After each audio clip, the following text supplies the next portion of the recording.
सुमित्रा, क्या बात है, तूने कटहल में इतना तेल भर दिया? रोहन और प्रिया ने सब्जी छुई तक नहीं। मालकिन, मैंने तो रोजाना की तरह ही सब्जी बनाई थी और कटहल को थोड़ा फ्राई करके बनाया था, शायद इसी वजह से तेल दिख रहा होगा। और मिर्च मसाले बिल्कुल भी नहीं डाले खाने में, बिल्कुल फीकी बना दी। ओ सुमित्रा, बात सुन, इसकी बातों को मत सुना कर। तेरे हाथ की सब्जियां बहुत स्वादिष्ट होती हैं। अभी बहू को पका पकाया मिल जाता है ना, इसीलिए उसे काम वालियों की कदर नहीं। जिस दिन तू कभी ना आए, एक फुल्का बनाने भी रसोई में नहीं घुसती। सब खाना बाजार से ऑर्डर होता है। अच्छा सुन, भिंडी की सब्जी रखी है। कल रात ये सब खाना खाने होटल चले गए, किसी ने सब्जी छुई तक नहीं। वैसे क्या बात है, तू थोड़ी परेशान लग रही है। अब तेरे आदमी की तबीयत कैसी है? अभी तो डॉक्टर ने पैर का बहुत खर्च बताया है, पता नहीं कोई रॉड डलेगी तभी ठीक होगा। अच्छा चलती हूँ माता जी। सुमित्रा एक गरीब औरत थी। जब से उसके पति के पैर का एक्सीडेंट हुआ है, तब से वो मजबूरी में यहाँ कोठी में रोटी बनाने का काम कर रही है। सुमित्रा की मालकिन शोभा अच्छे स्वभाव की नहीं है, पर सुमित्रा अकेली ही कमाने वाली है, इसीलिए वो यहाँ काम करके 2 पैसे कमा लेती है। माँ, आज बहुत देर लगा दी, मुझे बहुत भूख लगी थी, घर में कुछ भी खाने को नहीं रखा है। माँ, ये क्या लाई हो? ये मैं भिंडी की सब्जी लाई हूँ। तुम्हें भिंडी पसंद है ना? मैं अभी तुम दोनों के लिए और तुम्हारे पापा के लिए रोटी सेक देती हूँ, फिर गरम गरम रोटी भिंडी के साथ खाना। सुमित्रा, आज मेरी इस हालत की वजह से तुम्हें कितने दुख झेलने पड़ रहे हैं। काश उस एक्सीडेंट में मैं मर ही जाता। खबरदार, जो ऐसी बात कही, आज कह दिया, आगे से मत कहना। अरे तुम ही तो मेरा संसार हो, तुम्हारे बिना तो हम तीनों नहीं रह सकते। देखना, एक दिन तुम जरूर ठीक हो जाओगे। सुमित्रा बहुत हिम्मत वाली थी। वो अपने पति को हमेशा हिम्मत देती रहती थी, पर एक दिन सुमित्रा की हिम्मत खुद ही टूट गई जब उसकी मालकिन ने अचानक से उसे नौकरी से निकाल दिया। पर मालकिन, कोई कमी है तो वो बता दो, मैं वो दूर कर दूंगी। ऐसे अचानक से आप मुझे नौकरी से निकाल दो कि मेरे पास कोई और घर भी नहीं है काम करने का। मेरा बहुत नुकसान हो जाएगा मालकिन। अरे शोभा, एक बार सोच ले, अगली बेचारी को कितने समय से तूने काम पर रखा हुआ है और अचानक से तू इसे निकाल रही है। इसका पति वैसे ही बीमार है, घर में 2 छोटी छोटी बच्चियां भी हैं। ऐसे किसी के पेट पर लात क्यों मार रही है? माँ जी, आप चुप रहिए। आपको ज्यादा पता है या मुझे पता है इस घर का? सुमित्रा, मैंने तुम्हारा हिसाब कर दिया है। ये तुम्हारे इस महीने के 2 दिन आई हो, तुम ये 2 दिन के रुपए ले जाओ, कल से मत आना। सुमित्रा रोती हुई घर चली जाती है। घर पहुंचकर वो अपने पति को सारी बात कहती है। वो भी ये सब सुनकर बहुत परेशान हो जाता है। अचानक से सुमित्रा को कौन काम देगा? हर कोई एकदम से विश्वास भी नहीं करता, और वो भी एक रोटी बनाने वाली पर। सुमित्रा शाम का खाना बना रही थी कि तभी उसके दरवाजे पर खटखट होती है। अरे माताजी, आप और इस समय? आइए, अंदर आइए। सुमित्रा, आज सुबह शोभा ने जो भी किया उस बात से मुझे बहुत ठेस पहुंची है। मैं मंदिर के लिए निकली थी, पर मेरा मन मंदिर में भी नहीं टिक रहा था, इसलिए मैं तुमसे मिलने चली आई। मैं शोभा को तो नहीं सुधार सकती, पर मैं तुम्हें एक सलाह देना चाहती हूँ, अगर तुम मानो तो। जी बोलिए माताजी। सुमित्रा, ये 10,000 रुपए रख ले और इनसे खुद का कोई खाने का ठेला लगा ले। वैसे तू छोले भटूरे बहुत ही अच्छे बनाती है, अगर तू चाहे तो छोले भटूरे का ठेला शुरू कर सकती है। आजकल लोग छोले भटूरे खाना बहुत पसंद करते हैं, और आगे सर्दियों के दिन भी आ रहे हैं, तो तेरी अच्छी खासी बिक्री शुरू हो जाएगी। पर माताजी, आप मुझे इतने सारे पैसे दे रही हो, मुझे अच्छा नहीं लग रहा। सुमित्रा, ये पैसे मेरे खुद के हैं, मैंने जोड़े हुए थे, और फिर इन रुपयों की मेरे से ज्यादा तुझे जरूरत है। अब तू देर मत कर, इन रुपयों से जल्दी से छोले भटूरे का ठेला शुरू कर दे, फिर मैं गरम गरम छोले भटूरे खाने आऊंगी। उन रुपयों को देखकर सुमित्रा के मन में हिम्मत जाग जाती है, और वो माताजी को दिल से शुक्रिया करती है। आज मुसीबत की इस घड़ी में माताजी उसके लिए ईश्वर का रूप बनकर आई थी। माताजी की सलाह सुमित्रा और उसके पति को ठीक लगती है, और अगले ही दिन सुमित्रा छोले भटूरे का ठेला लगाने के लिए सारा सामान इकट्ठा कर लेती है, और 2-3 दिन में ही उसका छोले भटूरे का ठेला शुरू हो जाता है। पहले तो कभी नहीं देखा, लगता है बाजार में ये छोले भटूरे वाली नहीं आई है। भैया, बहुत ही स्वादिष्ट छोले भटूरे बनाती है, साथ में प्याज, चटनी, अचार और बूंदी का रायता भी 1 प्लेट खाई थी कल मैंने। भैया सचमुच आनंद आ गया बता रहे। अच्छा एक काम करते हैं, 1 प्लेट खा लेते हैं चलकर, गरम गरम है, मजा आ जाएगा। 2 प्लेट छोले भटूरे देना और प्याज और अचार ज्यादा कर देना। ठीक है, अभी देती हूँ। आप दोनों के लिए भैया जी। हमें भी 1-1 प्लेट छोले भटूरे लगा दो।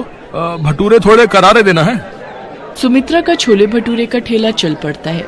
उसमें नया आत्मविश्वास पैदा होता है। धीरे धीरे वो छोले भटूरे के ठेले से अच्छे पैसे कमाने लगती है और एक छोटी दुकान किराए पर ले लेती है। अब सुमित्रा की छोले भटूरे की दुकान थी। उसके साथ साथ गाजर का हलवा, मूंग की दाल का हलवा, गुलाब जामुन और कुछ मिठाइयां भी बेचनी शुरू कर दी थी। सुमित्रा ने काफी अच्छे पैसे कमा लिए थे।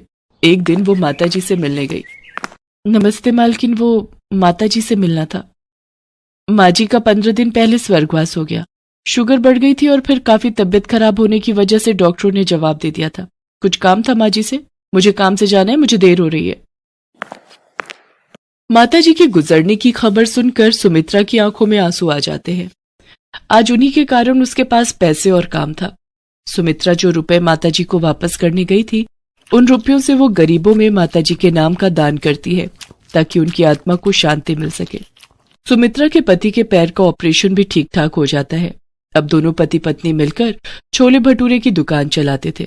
पर आज भी सुमित्रा माताजी के एहसान को नहीं भूल पाई थी। इसीलिए वो उनकी याद में महीने में 1 दिन छोले भटूरे बनाकर गरीबों में बांटती थी।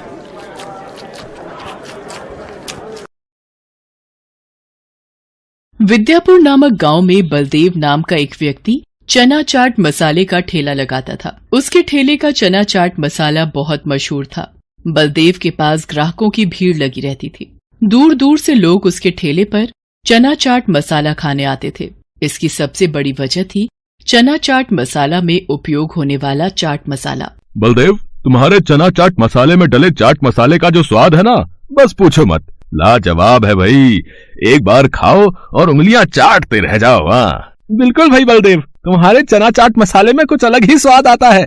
इसकी क्या वजह है, जरा हमें भी तो बताओ। ये चना चाट मसाले का चाट मसाला मेरे दादा परदादा के जमाने से चला आ रहा है। उन्हीं से मैंने ये बनाना सीखा था।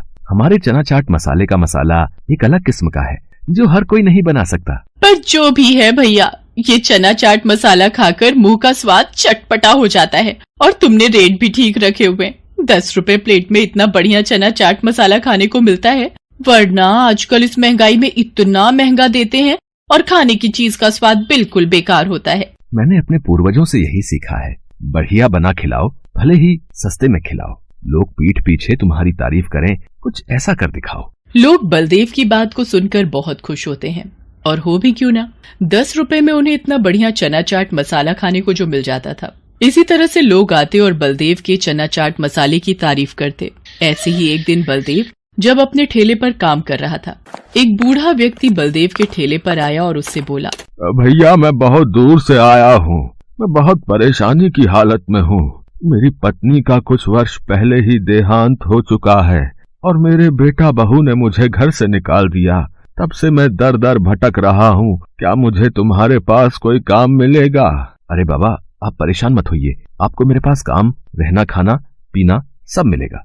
आप यूं हाथ मत जोड़िए। तुम्हारा बहुत बहुत शुक्रिया बेटा, तुमने मेरी इतनी बड़ी सहायता कर दी। मुझ दर दर भटकते बूढ़े आदमी को सहारा दे दिया। उस दिन से वो बूढ़ा व्यक्ति बलदेव के पास ही रहने लगा। बलदेव चना चाट मसाले का मसाला बनाते वक्त अपना दरवाजा बंद रखता था ताकि कोई उसे मसाला बनाते वक्त देख न पाए। पर बूढ़ा व्यक्ति चोरी से बलदेव को चाट मसाला बनाते हुए देख लेता था। बूढ़े व्यक्ति को बलदेव के पास रहते हुए 1 महीना भी हो चुका था। एक दिन, बलदेव अब मुझे तुम्हारे पास नहीं रहना, मैं यहाँ से जा रहा हूँ। क्या हुआ बाबा, आप यहाँ से क्यों जाना चाहते हो? क्या आपको यहाँ पर कोई परेशानी है? मैं तो तेरे पास चालाकी से आया था। मैं तो तेरी चना चाट मसाले में इस्तेमाल होने वाली मसाले की विधि जानना चाहता था और वो मुझे पता चल गई है।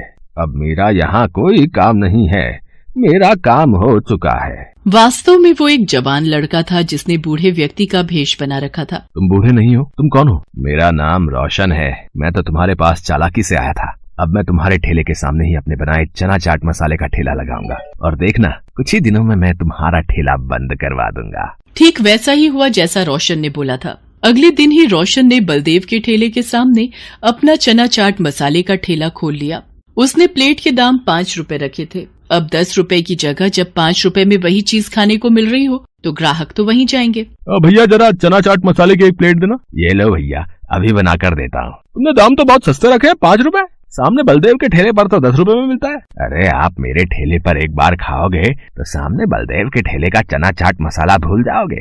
ये लो, आप दोनों की प्लेट तैयार है। छी छी, थु थु थु थु। इतना बुरा चना चाट मसाला मैंने आज तक नहीं खाया, बिल्कुल बेस्वादी। थु थु थु थु थु। इतना घटिया चना चाट मसाला तो मैंने भी नहीं खाया। कितना बेकार बनाया है, मुझे तो गुस्सा आ रहा है। चलो भाइयों, इसका तो ठेला ही तोड़ देते हैं। इससे अच्छा तो सामने बलदेव का ठेला है, कम से कम 10 रुपए लेकर बढ़िया चीज तो खिलाता है। हाँ हाँ, इसका ठेला ही तोड़ दो। हाँ, तुम सोच रहे होगे ना रोशन, आखिर तुम्हारे चना चाट मसाले में वैसा स्वाद क्यों नहीं आया जैसा मेरे चना चाट मसाले में आता है? वो इसलिए क्योंकि मैंने तुम्हें एक दिन चोरी से मुझे चना चाट मसाला बनाते हुए देख लिया था। मैं उसी दिन समझ गया था कि तुम किसी फिराक से आए हो, इसलिए मैंने गलत सामग्री डालकर तुम्हें असली विधि दिखाने का नाटक किया। ये चना चाट मसाला सामग्री की विधि मेरे पूर्वजों की धरोहर है। इतनी आसानी से ये किसी बेईमान के हाथ नहीं लगेगी। इससे पहले कि ये गांव वाले गुस्से में पीट पीट कर तुम जैसे बेईमान आदमी का बुरा हाल कर दें, तुम यहाँ से चले जाओ। रोशन की सच्चाई जानकर गांव वाले गुस्से में आ चुके थे। रोशन को पता था कि अगर वो 2 पल भी वहाँ रुका तो उसकी खैर नहीं। वो मुंह नीचे करके चुपचाप वहाँ से चला जाता है। Best buddies. Hello friends, thanks for watching this video. अगर आपको ये वीडियो पसंद आया है तो प्लीज लाइक, सब्सक्राइब, कमेंट्स करें इस वीडियो पर और हाँ, शेयर करना भी ना भूलें। और भी मजेदार वीडियो देखने के लिए नीचे दिए गए बेल आइकॉन को दबाएं। देखते रहिए बेस्ट बडीज।